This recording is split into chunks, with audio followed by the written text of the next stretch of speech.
আসসালামু আলাইকুম and hello everyone, প্রত্যেককে ওয়েলকাম করছি আরও একটি নতুন ভ্লগে। আজকে প্রথমবার আমি পাবদা মাছ রান্না করলাম, আর সেই সঙ্গে সঙ্গে এই মাছটা কিন্তু আমাকেই কাটতে হয়েছে। আগে কখনো পাবদা মাছ আমি ক্লিন করিনি, আজকে ফার্স্ট টাইম এটা আমি কাটলাম, ক্লিন করলাম। তো দেখতে পারছেন এই যে প্রথমবার আমার হাতে রান্না করা সেই পাবদা মাছ। তরকারির কালারটা কেমন হয়েছে সেটা কমেন্ট সেকশনে কমেন্ট করে জানাবেন। আর হচ্ছে রান্না করেছি এর সঙ্গে সঙ্গে বেগুন আলু দিয়ে একটা তরকারি, সেটাও আপনাদের সঙ্গে একটু পরে শেয়ার করব। আজকের ভিডিওতে আসলে আমি অনেক কিছুই শেয়ার করব, তাই ভিডিওটি আপনাদের শেষ পর্যন্ত দেখতে হবে। এই তরকারিটা শেয়ার করতে করতেই ভিডিওটা শুরু করলাম। তো এপাশ থেকে দেখতে পাচ্ছেন যেটা বলছিলাম, যে বেগুন আর আলু দিয়ে একটা তরকারি রান্না করেছি। এই যে এটা সেই তরকারি। পাবদা মাছ কাটতে গিয়ে একটা জিনিস আমি আবিষ্কার করলাম, যে পাবদা মাছের যে নাড়িভুড়িগুলো মানে এটার বুকের মধ্যে থাকে, এটা আমি আগে জানতাম না। আজকে যখন ফার্স্ট টাইম আমি সেটা ক্লিন করছিলাম, তখন দেখলাম যে না, মাথার দিকটা থেকেই ওটার নাড়িভুড়িগুলো ক্লিন করতে হয়, আসলে পেটের দিকে কিছু থাকে না সেই রকমভাবে। তো এই যে সেই পাবদা মাছগুলো, এগুলো আমি স্বপ্ন থেকে কিনেছিলাম। এই যে স্বপ্নতে একদম ফ্রোজেন করাই ছিল, কিন্তু সেখানে ক্লিন করা ছিল না। আর স্বপ্নতে নর্মালি কিন্তু এগুলো ক্লিন করা থাকে, কিন্তু আমি যে আউটলেট থেকে কিনেছিলাম সেখানে নাকি তাদের ক্লিন করার কোনো ব্যবস্থা নাই বলে তারা ক্লিন করে সেখানে রাখেনি, সেখানে আমাকে এভাবেই কিনতে হয়েছে, বাসায় এসে পরে আমাকে ক্লিন করতে হয়েছে। আর এপাশ থেকে কিনেছিলাম টমেটো কেচাপ। ছোটো ভাইকে যেহেতু মাঝে মাঝে নুডলস রান্না করে দিতে হয়, আর ছোটো ভাই যেহেতু আমার এখানে এসেছে, তো তার জন্য নুডলসও কিনলাম, তারপর টমেটো কেচাপও কিনলাম। নুডলসটা রান্না করার সময় টমেটো কেচাপ দিয়ে রান্না করলে সে খেতে পছন্দ করে। এপাশ থেকে একটা ব্রেড কিনেছি, আর এখান থেকে দেখতে পাচ্ছেন মেডি প্লাস ডিএস এই টুথপেস্টটা কিনেছি। আর এপাশ থেকে স্যান্ডালিনা 3টা সাবান নিলাম।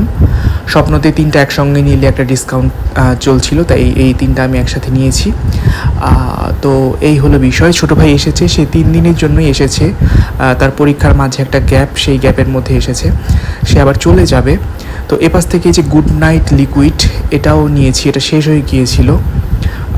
এই আর কি আপনাদের সঙ্গে শেয়ার করে ফেললাম। আজকে আমার ক্লাসও ছিল, তো ক্লাসেও গিয়েছিলাম। ক্লাস থেকে আসার পথে এই বাজার সদাইগুলো করে আনলাম, যা যা প্রয়োজন। তারপর এসে আবার ওগুলো রান্না করলাম, ওই পাবদা মাছ, তারপর বেগুন আলু দিয়ে সেই তরকারিটা। এরপর ফ্রেশ হয়ে দুপুরবেলা খাওয়ার আগে ছোটো ভাইকে ডিম ভেজে দিয়েছিলাম, কারণ সে আবার ডিম ভাজি ছাড়া খেতে পারে না। আর এই আর কি, হোস্টেলে তো আসলে ওভাবে রেগুলার ডিম ভাজি সে চাইলেও পায় না হলে। তো বাসায় যখন এসেছে তখন আমি তাকে করে দিই ডিম ভাজিটা, যেন তার তো ডিম ভাজি অনেক পছন্দ, তো তার জন্যই সেটা আমি করে দিই। তো এই আর কি। এরপরে আপনাদের সঙ্গে আরও একটা জিনিস শেয়ার করব, সেটা হলো আজকে বিকেলবেলা ওয়াইফাইয়ের লাইনটা আমি নিচ্ছি। এতদিন ধরে ডাটা ইউজ করছিলাম, মানে বাসায় তো ওয়াইফাই আছে, কিন্তু ঢাকায় আমি যেখানে থাকি সেই বাসায় আমি ওয়াইফাই লাইন এই পর্যন্ত নেইনি।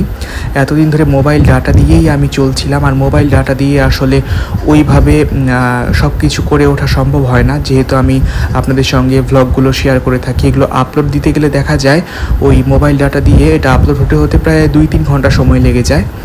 তো বিকেলবেলা এই যে দুধ গরম করছিলাম, দুধটা গরম করে ছোটো ভাইকে হরলিক্স দিয়ে গুলিয়ে দেবো, আর ওদিক থেকে ওই যে ওয়াইফাইয়ের লাইন এসে লাগাচ্ছে ছেলেগুলো, পিছন পাশে তারা কাজ করছে। তো যাই হোক, ছোটো ভাইকে এই ফাঁকে আমি দুধটা গুলিয়ে দিই হরলিক্স দিয়ে। দুধটা আমি গ্লাসের মধ্যে নিয়ে নিলাম। সকালবেলাও সে নাস্তা হিসেবে সেই হরলিক্সটাই খায়, আর বিকেলবেলা দেখা যায় যে অন্য একটা কিছু করে দিই, নুডলস বা বাইরে গিয়ে 2 ভাই মিলে খাই। তো আজকে বাইরে বের হওয়ারই কথা ছিল, কিন্তু ওই যে ওয়াইফাইয়ের লাইন ঠিক করার জন্য, মানে লাইন লাগানোর জন্য ছেলেগুলো এসেছে, সেজন্য আজকে বিকেলবেলা বাইর হওয়া হয়নি। তাই ভাবলাম যে ছোটো ভাইকে তাহলে হরলিক্সটাই গুলিয়ে দেই, এরপর তারা যদি চলে যায় তখন না হয় বের হওয়া যাবে, এই আর কি। তো হরলিক্সটা এখানে আমি দিয়ে দিলাম, এরপর একটু চিনি দেবো স্বাদ হওয়ার জন্য। তো ওয়াইফাইয়ের যে কথাটা বলছিলাম সেটা হলো যে ওয়াইফাইয়ের রাউটার আমার আগে থেকেই ছিল, অনুটা কিনতে হয়েছে, আর ওয়াইফাইয়ের লাইন সব কিছু মিলিয়ে এই আর কি। এখন ওয়াইফাই লাইনটা লাগানোর পর ইনশাল্লাহ আপনাদের সঙ্গে আমি আবার আগের মতো রেগুলার ভ্লগ শেয়ার করতে পারবো। মোবাইল ডাটা দিয়ে আসলে ভিডিও আপলোড করতে নিজেরও অনেক বেশি মানে ভালো লাগতো না, কারণ একটা ভিডিও আপলোড হতে এত সময় লাগতো, আর ডাটা তো যেত সেটা অন্য কথা, কিন্তু সময় লাগতো অনেক বেশি। তো সেই জন্যই আমি এর মাঝে রেগুলার আপনাদের সঙ্গে কানেক্টেড থাকতে পারিনি আসলে। তো ইনশাল্লাহ এরপর থেকে রেগুলার কানেক্টেড থাকবো। এই যে ওয়াইফাই তারা সেট করে দিয়ে চলে গেছে, আর আজকের ভিডিওটি এতটুকুই। দেখা হবে আপনাদের সঙ্গে নেক্সট ভিডিওতে। পিছনের ওয়ালটা একটু ময়লা হয়ে গেছে, কি করব, ভাড়া বাসা, ইগনোর করবেন সেটা আপনারা।